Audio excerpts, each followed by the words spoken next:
A grieving widow is speaking out tonight after her husband suddenly died of COVID at home. The 46-year-old Tawasin father was healthy and active when he contracted the virus earlier this month.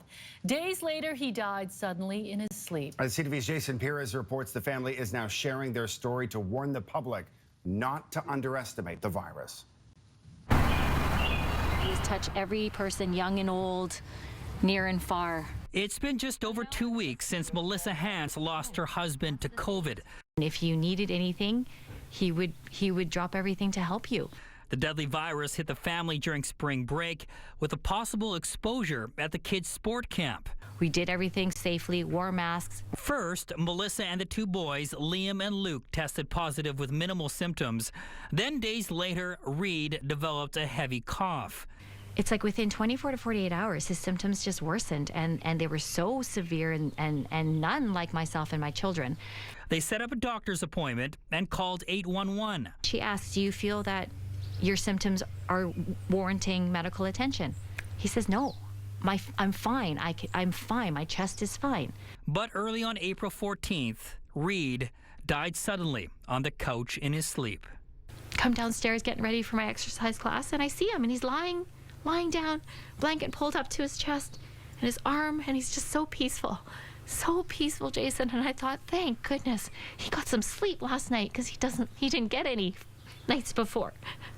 And it wasn't until I went over and I put my hand on his arm and I said, good morning. And he was cold, and it was ice cold, right? And I'm trying to shake him. I'm like, Reed, wake up. And then I couldn't move his arm, like his arm was stuck.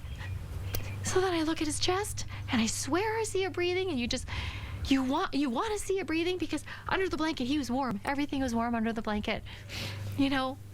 And it wasn't until I lifted up his eyelids, and then I just saw he wasn't responsive, and that's when I called 911. Let Daddy blow.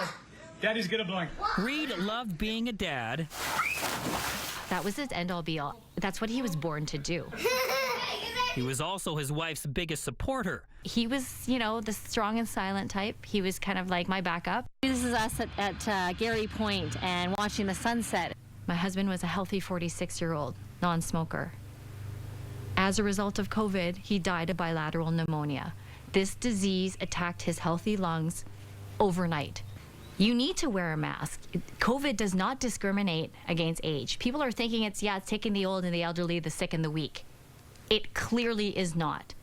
Everybody needs to take this seriously. My loss, I hope, is everyone else's gain and kind of awareness that this does not happen to you, because I do not wish this on anybody. This one is covered. Nobody. Mickey, In Tawasin, Jason Perez, CTV News.